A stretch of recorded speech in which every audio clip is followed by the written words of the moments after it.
In a previous video, I have explained the roadmap that you see on the screen right now. And we have explained the full steps from no knowledge of IT, zero knowledge of IT, so you are a fresher, beginner, or someone shifting from another career into IT, and you know nothing except for using your computer or phone or iPad in order to get to the internet. That's all what you can do, and you check your emails. Maybe you have sent a couple of files before. That's it. So we'll take you from zero until you are job ready with up to 7 globally recognized certificates spanning 2 cloud vendors, 2 certificates from Red Hat, and a certificate from Kubernetes, CNCF, and a certificate from Terraform or HashiCorp. And a lot of skills that will be under your belt. You cannot be labeled as an entry-level professional anymore. So now you are a mid-level at least, if you are not higher than that, depending on the projects and what you have done and the comfort and how fresh the information retention is still in your mind. So that we discussed, but I promised you that I'm going to come up with another video that will explain each one of these 15 steps, what exactly you need to learn at a minimum and master in order to move to the next level and then the third level and so on. This video is going to explain that, but please consider subscribing to the channel. Activate the notification so you get the new videos, and consider giving us a like and share. We would appreciate it highly because it will help the video reach more people and benefit more people. So stay with me and we're going to discuss that in details.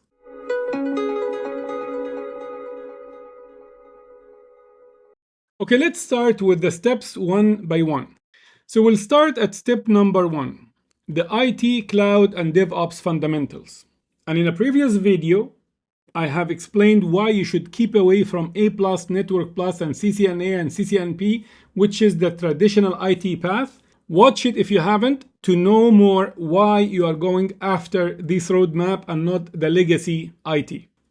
So here's what you need to learn in step number 1. So we have subdivided step number 1 into 3 sub-points, 1A, 1B, 1C. 1A will be for IT Foundation, 1B will be for Cloud, 1C will be for DevOps. So what do you need to learn here? You need to learn about computing devices components. You need to know about random access memory. What is an SSD, a solid state drive, or an HDD, a hard disk drive? What is a network interface card, and what is GCPUs and CPUs, basically the components that you are going to come across when you deal with servers or virtual machine specifications when you are working in IT. Then you need to learn what is the difference between your laptop and a server that we use to host applications somewhere in the internet, like Uber and like DoorDash and Uber Eats and all these different applications that we use. Where is the actual code for the application hosted? It should be in servers. Where are the servers? Somewhere in a data center or somewhere in the cloud. So once we learn about physical servers and the fact that you can host your application code on these servers, then we'll find the evolution. Why did people move from physical servers into virtual machines? And so we are going to understand what is a virtualization. What is virtualizing a physical server into virtual machines? So that is important to understand because in the cloud, you are going to deal with a lot of virtual machines. Then from here, we understand what a data center is. So basically a number of these physical servers in racks and cabinets cabled together, networked together, and they form what we call a data center.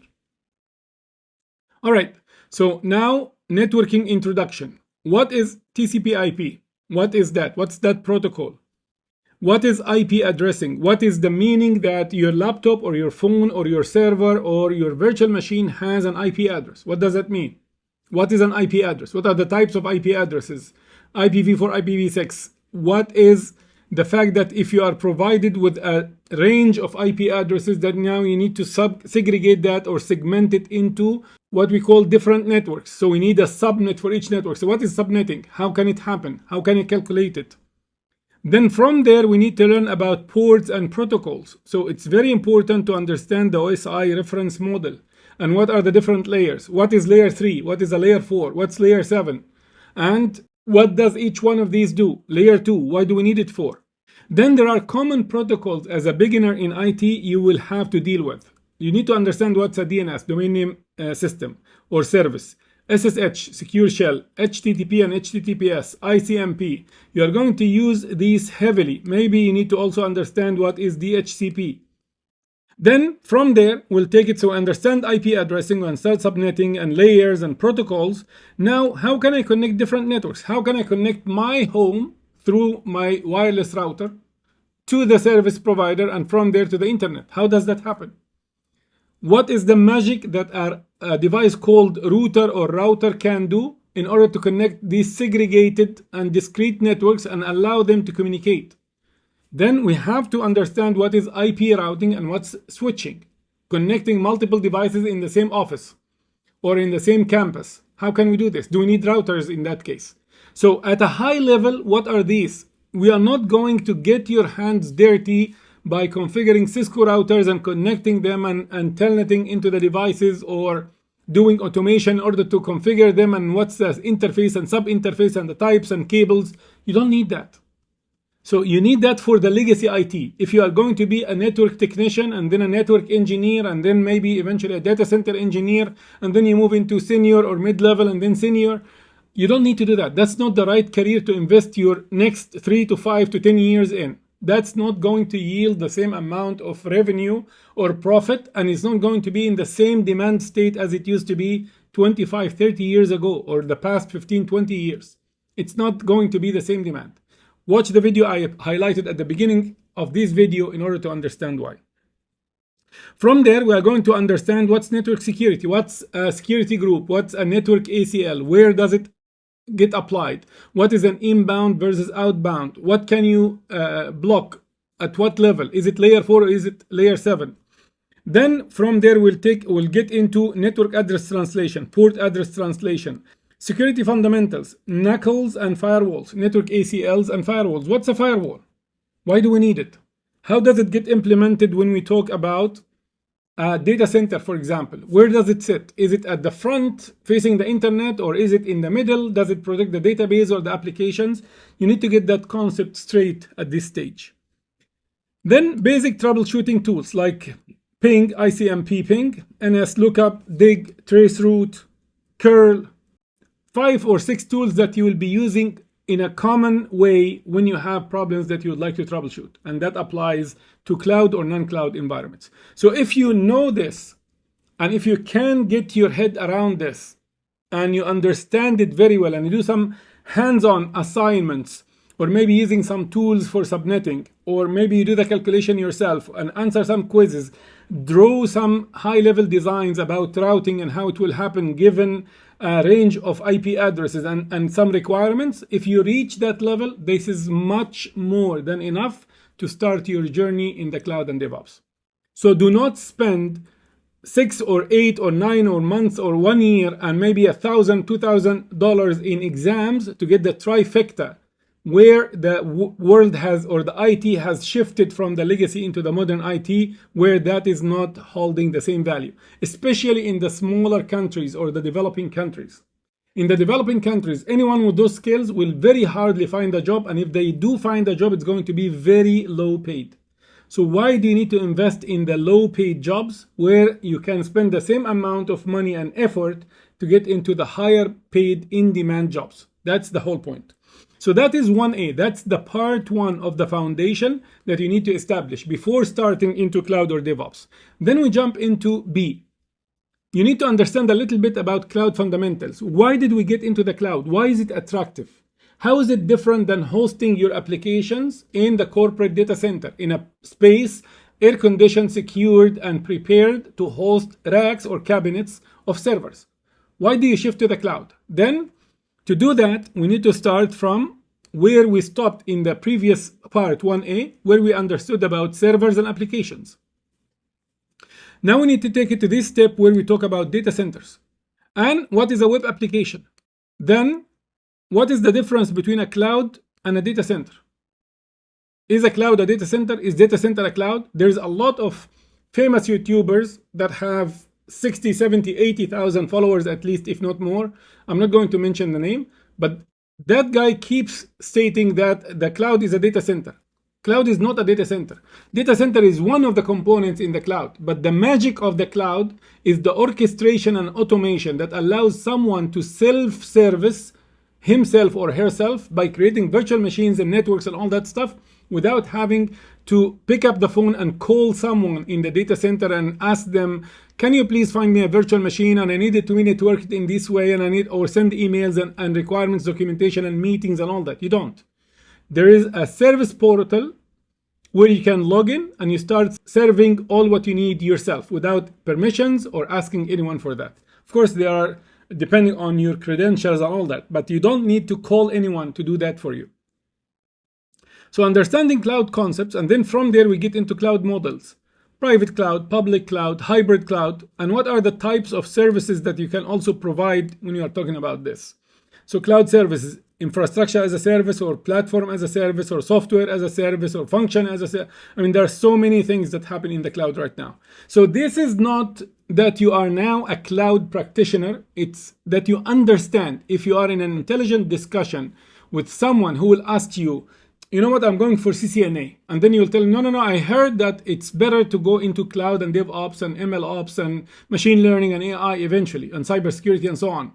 Then that person might ask you, okay, what's the cloud? So you will be able, in layman terms, to explain that in a minute. That's what the goal of this part is. So you understand when you start learning the cloud, what is it and why you are learning it. Then 1C is going to take us into DevOps and SRE, Site Reliability Engineering Fundamentals. Again, the 50,000 feet understanding, not the expert level. This is just the foundation.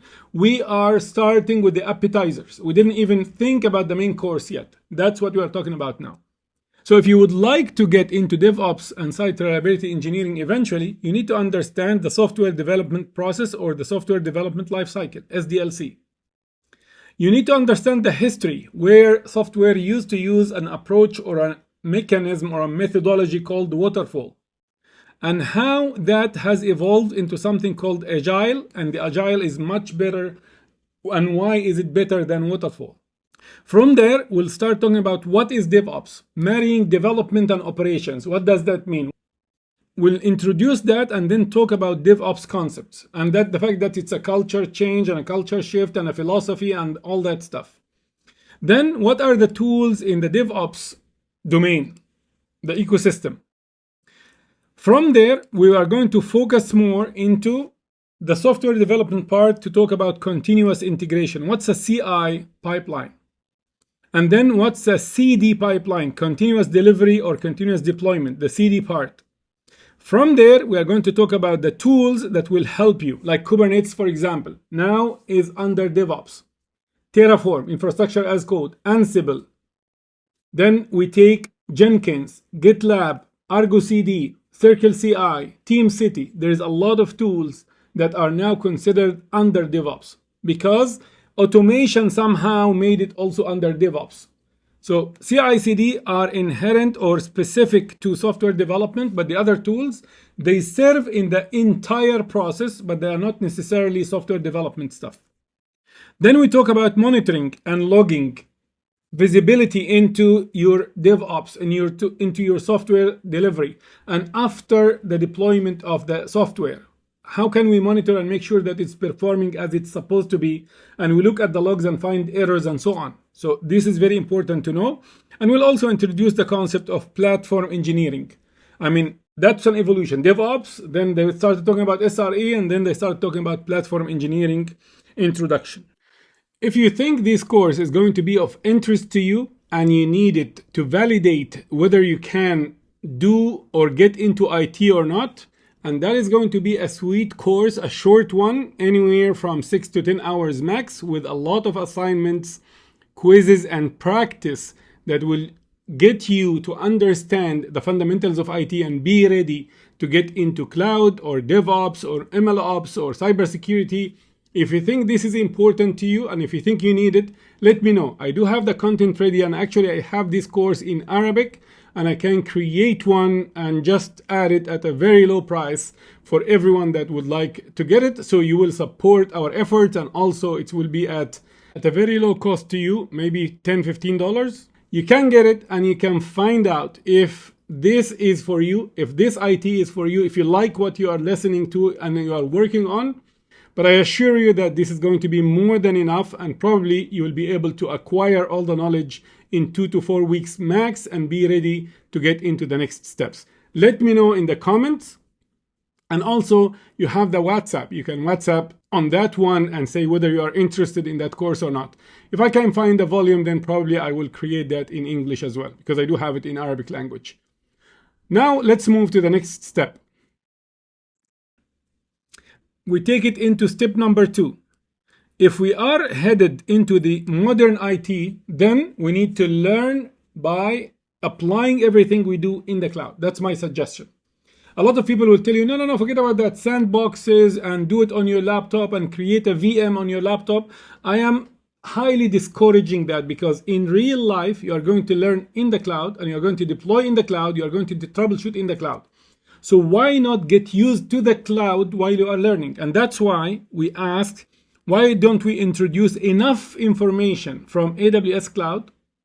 Maybe someone would say, no, in my country, Azure is much more prominent and they are the #1 player. That's fine. Get an Azure introduction at this stage, and the same topics I'm going to cover now, cover them in Azure. That's fine. Another one would say, no, Google is the #1. That's fine. It's Cloud Introduction. AWS is the one that has the highest market share, but you can swap it with any other cloud provider that you know is in high demand in your geography or your country. So what do we learn in this phase? We learn about the AWS global architecture. We learn about the virtual data center called VPC, or virtual private cloud. What is it? We're going to look at the components, subnets, or implied router. We're going to look at public subnets, public IP, private IP. We're going to look at the security attached to that, security groups and network ACLs. So here you are going to apply and configure virtual firewalls. So when you learned in the ITF what a firewall is, you are going to apply it here. Then we need to understand, how can a VPC connect to the internet? So internet gateways and network address translation, or NAT gateways. What do they do? Why do we need them? How can we deploy them? From there, we're going to take you into Elastic Compute Cloud, or EC2 in AWS. This is the corresponding service to what Azure calls it virtual machines. So this is virtual machines that you can create in the cloud, and you will see how in 30 seconds, 1 minute max, you have a virtual machine that you have spun already, and now it is up and ready, waiting for you to connect to it and start working and deploying your software if you have one. From there, we are going to learn what is elastic load balancing. Now, if I have a critical application and I would like to deploy it in more than one virtual machine, how can I spray the traffic among these virtual machines? So elastic load balancing, you are going to get introduced to it here. This is part of the networking. So now we are building by the VPC components and IP addressing and subnets and implied router and all that. We are building on top of the foundation. We are strengthening our understanding of what we learned in 1A, which is the IT foundation. Are we going to touch the router as we do with Cisco routers? No. Are we going to log into the router and see the prompt and the iOS version and all that? No, you are not going to do that. It is abstracted, and that's why I'm telling people you will not see 90% of what is in CCNA in real life. So why learn it? Why learn what you are not going to do, and in 6 months' time you are going to forget it? Why stuff things in your mind that you're not going to use and you're not going to see? All right, from there, what if the traffic increases to my application? How can I automatically spin more virtual machines while I'm sleeping without even knowing about it? So auto-scaling is very important. And once you have that amount, of course, in addition to identity and access management, how can I configure different users and allow them permissions and privileges and all that stuff? And also probably will tell you about S3, the storage, a little bit about CloudFront, a little bit about Route 53, the DNS. Once you have that, that's it. You don't need to go for the AWS Certified Solutions Architect at this stage. That is more than enough. 3-4 weeks, and then you jump to the next level, because you need to get or become close to job ready as soon as possible, and not wait for 4 months or 6 months after you pass exams for the cloud, and then you get into DevOps. Can you do projects here? Of course, by all means. You can do a deployment for a highly available web application in AWS. Why not? with all that you have learned, VPC and NAT gateway and subnetting and IP addresses and security groups and a NAT gateway and load balancer and virtual machines and auto scaling, all of that, you can do it at the end. So you gain the confidence that now I am ready at the virtual machine level to deploy a project. And we are still in step number 2. From there, we move into learning an operating system. So this answers if anyone talks about, oh, but in A+ they explain this, or in Server Plus they explain Microsoft in much more details. You don't need it. You need Linux much more than Windows in modern IT. One might say, okay, but in my company, we are actually still managing Microsoft Active Domains. That's fine. When this is the job that you end up with, and they ask you to learn Windows, learn it. I'm talking about the trends in the market are asking for Linux much more than they are asking for Windows. The startups that are going to use the cloud for AI or machine learning or data analytics or data science or related fields, they are not going to use Windows. They are going to use Linux. So learn Linux. That will give you the feeling and understanding of an operating system. When your job that you are going to get asks you to learn about Windows, then you determine the depth required and then you learn it. So Linux for beginners, and my recommendation for any newcomers, for anyone coming into IT new, for anyone shifting into IT from other fields, for anyone who didn't deal with Linux before or is very weak in Linux, you can think about RHCSA, Red Hat Certified Systems Administrator at this stage, and that will enable you to start in 4 months max to start applying for a junior Linux administrator, system administrator, or technical support engineer. A junior one that knows very well about Linux, and now it's time for you to focus and start to implement what you have learned. So what do we learn in Linux? We learn about Linux versus Windows. We learn something called Linux distributions or distros. We learn about how we can create users and groups and assign them permissions in Linux. File operations, how we can create, edit, delete, and move files. Working with text files and the text editors, Nano and Vim and so on. How can we do input and output manipulation or operations in Linux? Linux networking. And then installing packages. So I have a Linux machine. I would like to install Docker, or I would like to install Kubernetes. How can I do it? Depending on the distro. What are the commands that I should use? Disk management. We'll learn about daemons and services in Linux. Very important. And then we learn about secure shell. How can you generate keys and how you can have the key on the machine and then you can SSH remotely into the machine or from one virtual machine to another. If you know this, that's enough. If you're not going for the RHCSA, but if you are going for the full RHCSA, then I would highly recommend that you go through the entire curriculum, link in the description box, prepare for the exam, do a lot of practice, and then go for the exam. Once certified, you start applying for a junior DevOps engineer. Someone who joined this program, who was a photographer by profession, and he started exactly the same. He passed RHCSA. And from there, he started applying and he got into a job in IT that is junior level and it is focused only on system admin. So he started understanding IT from within with an RHCSA. And then he continued the other steps into cloud and then into DevOps. All right.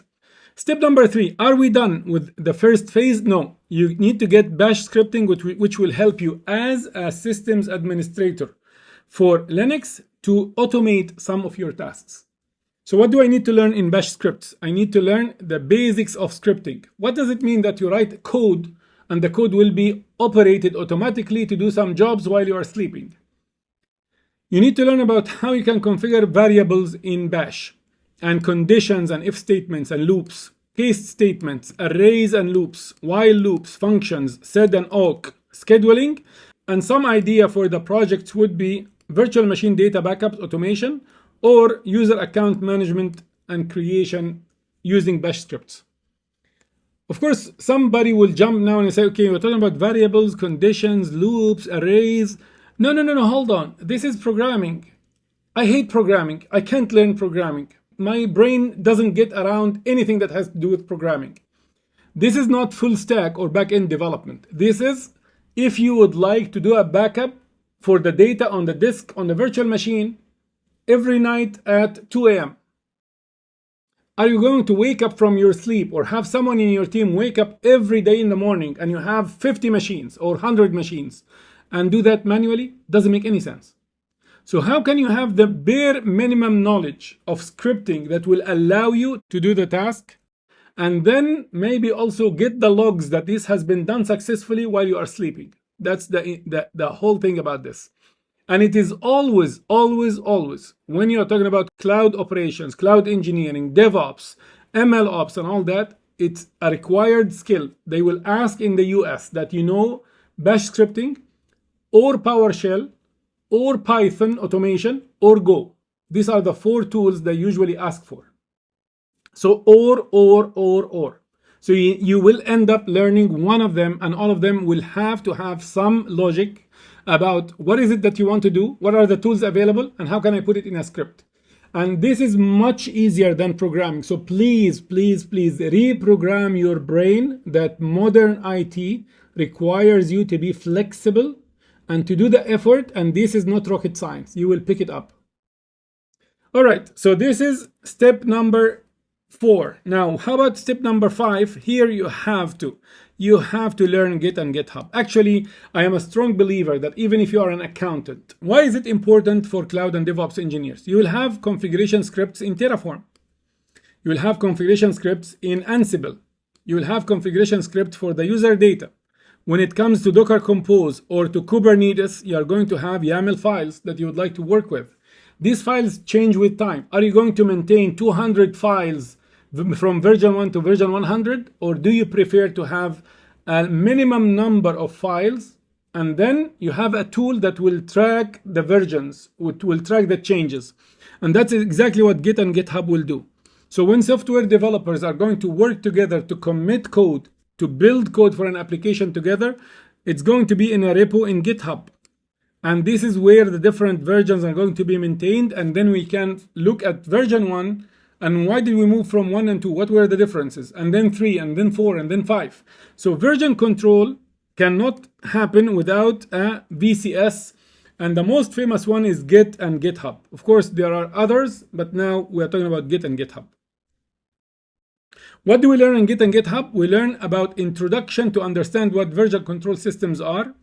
And then we get into Git basics, Git tracking, Git commands, branches, merging branches in Git, advanced Git like commits, stashing, and .git ignore, advanced concepts, rebasing and merge options.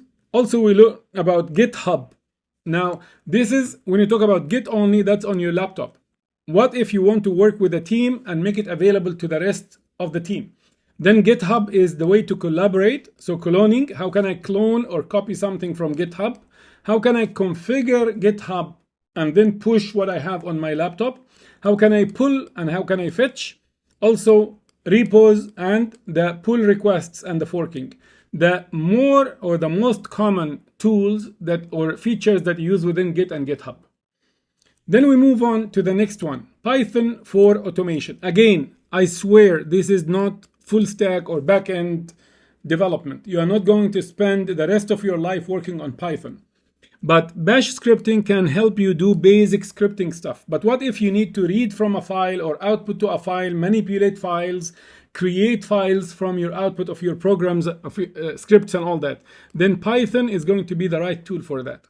So if you combine Bash and Python, introduction for automation only, and here I'm talking about a 6-7 hours course that will cover everything you need in Python automation, not a 50 or a 70 or a 2 years long course. It's not that.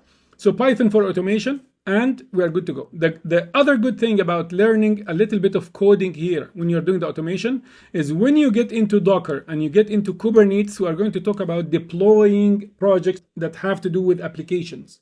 So you will get the concept and the fundamentals of programming right, and that is the bare minimum you need to have as a DevOps engineer.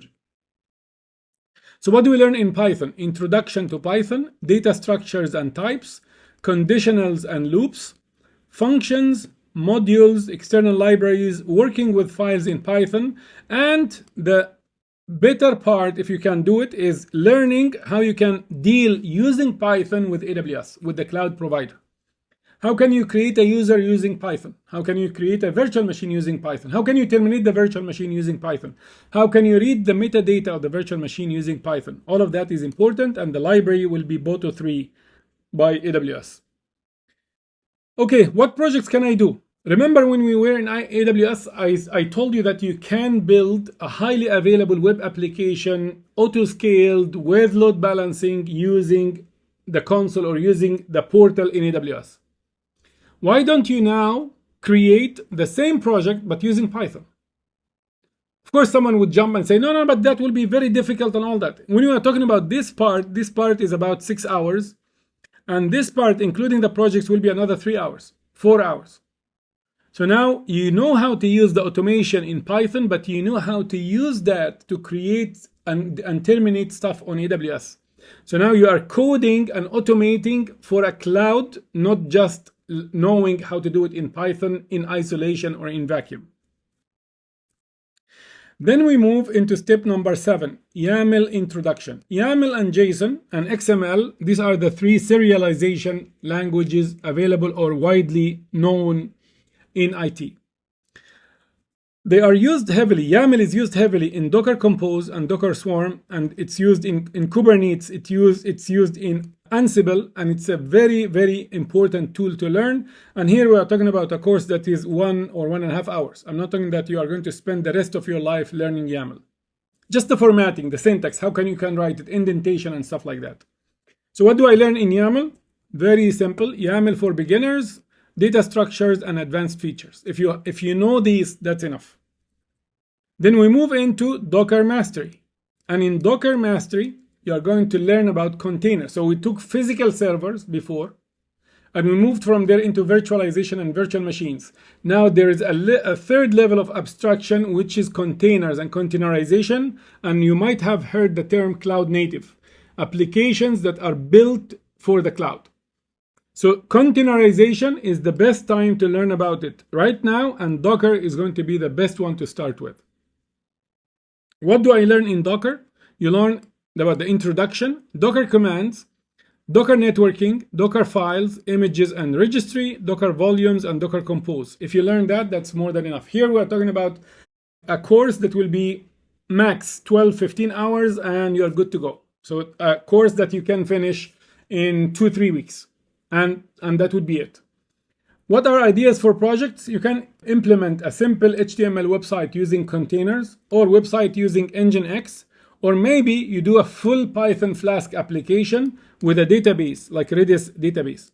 So these are good projects that you can add in your portfolio. And that means you are not only learning technologies, but you are learning how to deploy them in real world scenarios, which means you are not only learning, but you are building portfolios and projects. You are gaining experience as you go. From there, we take it into Kubernetes mastery.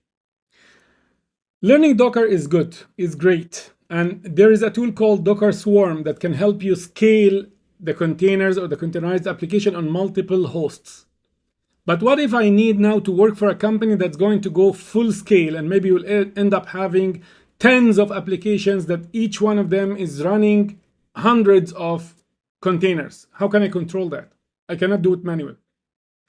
And Docker Swarm will not give you the right features for that.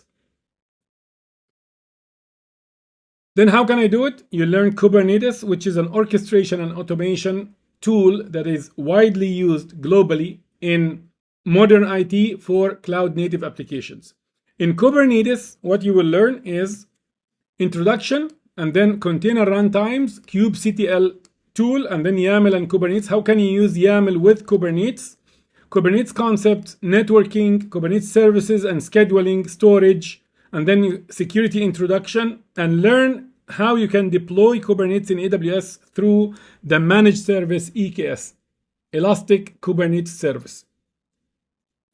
Project ideas, WordPress website with MySQL database, MongoDB with MongoDB Express admin, and there's a lot of other ideas you can do as well. Most importantly here is the recommendation to clear the CKA at this stage, the Certified Kubernetes Administrator. This is a CNCF, Cloud Native Computing Foundation, I believe. it stands for. And this is a testimony that you know Kubernetes to the point where you can be an administrator. You can administer a Kubernetes environment or environments with ease, given that you are certified in that part. So now you have 2 certificates, and it hasn't been even 8 months into the journey. From there, we're going to take it into, all right, so now I learned about Kubernetes and I can deploy the application. How can I have visibility? How can I monitor that? And how can I visualize that into graphs or bar graphs or reports that I can look at and make sense of the data that has been collected? And that will be Prometheus and Grafana. What do you need to learn in Prometheus and Grafana? Prometheus architecture, something called exporters, and you can do a mini project monitoring a MySQL database with Prometheus, monitoring a Docker application using Prometheus, and then service discovery, and then the PromQL, the query language that is used to query the data in Prometheus, and rules and alert rules, and then visualization using Grafana, monitoring a Kubernetes cluster using Prometheus, and the project's ideas, monitoring a Node.js application on a Kubernetes cluster using Prometheus and Grafana. So by doing this, now you are moving yourself into the SRE skill level, not only at the DevOps level. So you have done that, and then we get into a very important tool that is Terraform, or infrastructure as code. In this step, we have built a project on AWS using the portal. And in this step, we have created the same project using Python, but these are manual stuff, right? So this one was 100% manual. Here we built the script and the script did the job. Why don't we standardize on the easiest automation to build and destroy components or solutions on the cloud using the easiest tool to learn for that, which is Terraform? So now you are expanding on the concepts you have learned here, but you are learning a much easier tool. And as you will see in the course, it's more of a copy and paste and edit, and then you'll have the script done in no time if you know what you are doing. And when you learn Terraform infrastructure as code, this is applicable to Azure, to AWS, to Google, to Alibaba Cloud, and on-premises as well. So whatever you learn here, the concepts can easily be interpreted or translated across all of these domains. So you move from one job that focuses on AWS and you go to another job that are primarily using Azure, and you don't have any problems. In no time, you can even, your old scripts can be reused, refreshed to use Azure instead of AWS, and you are good to go. What do we learn in Terraform? Introduction to infrastructure as code, Terraform fundamentals, basics of Terraform with AWS or Azure or Google, Terraform modules and workspaces, team collaboration in Terraform, Terraform Cloud and Enterprise, Terraform security, advanced topics, and then the projects. Deploy the same project you have done with Python and AWS. Why don't you repeat it now with Terraform? So deploying a highly available web application on AWS and Jenkins server on EC2 using containers in AWS. And of course, before we leave this, then the third certificate, maybe the easiest certificate among the 7, is Terraform Certified Associate. Master the course, get into the exam. It doesn't cost much, $70, and you are done. You are certified. Then we get into CI/CD, the continuous integration, continuous delivery, and deployment. This is the heart of the software development lifecycle. How we can automate the pipeline from the time the developers or the programmers are going to commit their code into Git or GitHub. Then the application is going to be built, integration of the software components to build the application. Then we start the testing and find out what worked and what failed, get feedback to the developers again, and the developers will be notified. They look at the problem, fix it, and then we build again, we test again, and we repeat the process until it's all thumbs up. Now the application we believe is ready. It has passed all the tests. We did the scan of the software for any vulnerabilities or any weak points from a security perspective. All good, thumbs up. Now we are ready either to release and wait for the approval to deliver or go ahead and deliver. How can you automate the entire process so nobody has to touch or feel or mix or assemble or twist or squeeze? How can we automate the entire thing? That's what CI/CD is all about. And here we have two very famous tools, Jenkins and GitHub Actions, and of course Argo CD and there are so many tools that we can use here. But as long as you get the concept right and you are trained on one or two tools, Jenkins is the most common one that people start with. GitHub Actions is very common as well. Argo CD is picking popularity. Doesn't matter which one, GitLab and so on. It doesn't matter which one. If you master one, it will be very easy to transition that understanding into another tool by just knowing the UI and features and where to do what. In order to master that, you need to understand what's CI/CD, Jenkins overview, Jenkins pipelines, configurations, security. And from there, you can take it to learn GitHub Actions. How can you trigger GitHub Action workflow, jobs in GitHub Actions? And then you do projects on Jenkins, configure a CI pipeline or a CD pipeline. Java application on EKS, for example, GitHub Actions CI, GitHub Actions CD using a Java app on AWS EKS. So now you are combining from the time you are going to host your code into GitHub, then Jenkins or GitHub Actions to do the build and test, and then you are going to deploy on AWS, could be on virtual machine or it could be on EKS. So now you are grouping multiple tools together from what you have learned before. So the more you advance, the more your projects are going to encompass multiple services from what you have learned.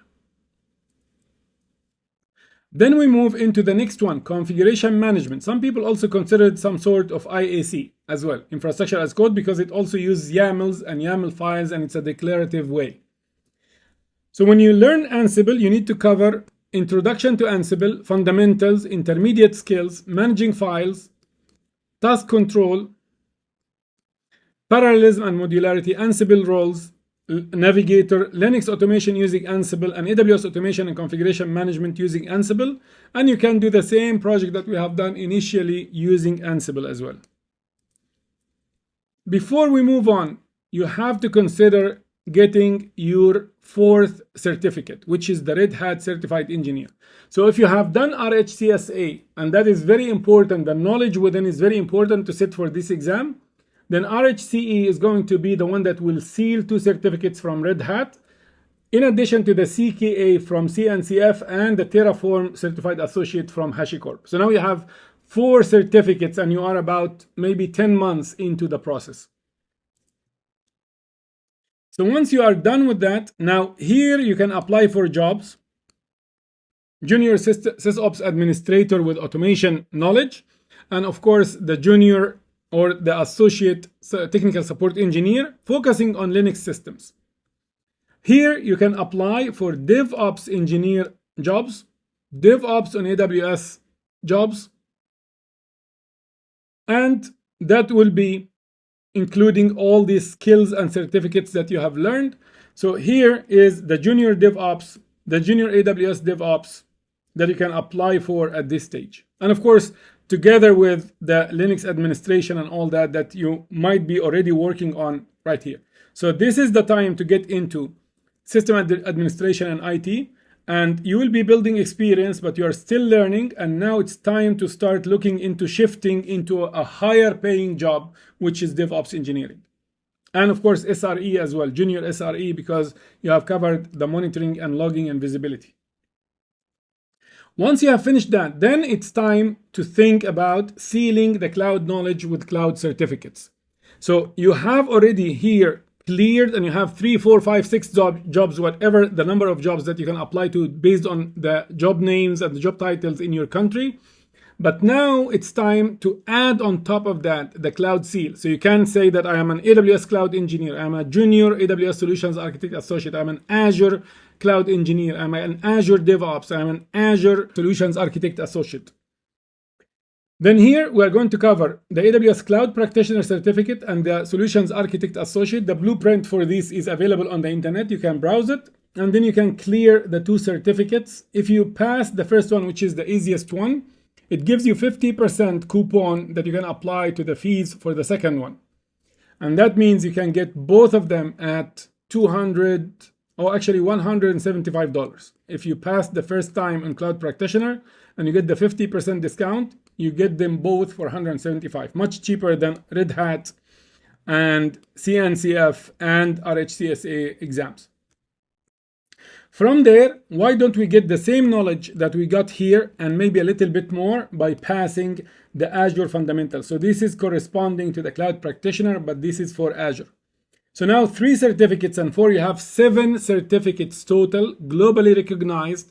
And this is in the span of between 8 months to 14 months. Depending on how much time you dedicate. Do you get it fast? Did you have any IT background before? Are you shifting from networking or other field of IT, or are you completely fresher and you have been doing a handyman job and now you are getting into IT?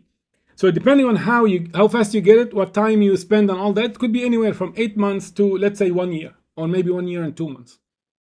So you have 7 certificates cleared. So your profile is completely different. I have one of my students who used to be in IT for about 15 years. He comes from a business background and he was more into Oracle and ERP and stuff like that. He studied this boot camp, got all the certificates, and even added more certificates that I recommended when he finished these ones. And when I talked to him, he stated that before the boot camp and after the boot camp, he feels that he has completely transformed his career into IT. And now he's interviewing into Oracle and AWS for jobs and so on.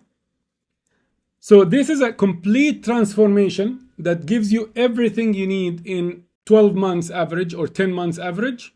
And you now have everything. What we can help you with is we are building this one in English. We have this one available in Arabic because we're focusing more on the Arab region, the 400 million, but we realized that we are leaving behind 7.5 billion that we are not looking at. So a lot of these courses are available actually right now. So this one is available right now. This one is available right now. This one will be available in June. This one is available, but we are enhancing another version that will be in June. YAML is available. Docker Master is available. Terraform is available. CLP and CSA, they need some refresh, but they are more or less available. This is available. So what we are working on between now and the end of the year is to finish this one, and this one here, Bash and Python and Kubernetes. So we have 9 of the 15 stages available, and then we need to work on the other 6, I believe. 1, 2, 3, 4, 5, yeah, and 6. So these are going to be done by the end of 2025, and we have a special offer for those who want to be an early bird. If you don't want to learn with us, that's absolutely fine. Learn the same that I have explained to you here elsewhere. The advantage we have is it's a ready-made, stitched with a vision of getting you from point 1 to point 15, and they are all back-to-back, same quality, same explanation method, and same projects and assignments and quizzes, so you don't have to waste time looking on this site and that website and bargain websites in order to find them. So it's up to you what you want to do. If you would like to connect with us to find out what's the early bird offer that we have, and you'll have access for 2.5 years. So 6 months are going to be free. You don't have to pay for them between now and December. But the other 2 years, you'll have access to the content, so you can kill everything, prepare the interviews, smash the program, get the certificates and the initial job period, and you are all covered by one membership. So anyways, this is what I promised you, and now it is delivered. You know exactly what you need to learn to get from level 1 to level 15. And the previous videos have explained exactly why you should keep away from Network Plus, A Plus, Server Plus, Cloud Plus, CCNA, CCNP, because they will take you more than this time. Maybe you'll spend more than this money, but the pay and the ROI in this program is this level or in this career, whereas the other one is lower and it's declining. So it's up to you to decide at the end. All right. So I fulfilled my promise. Please consider subscribing to the channel. We need more traction and we need to reach more people and benefit more people. Consider activating the notifications so you will know about a lot of videos that we are going to publish in the next period, and give us a like and share so we can reach more people and benefit the entire earth. All right, I'll see you in the next video, and thank you very much.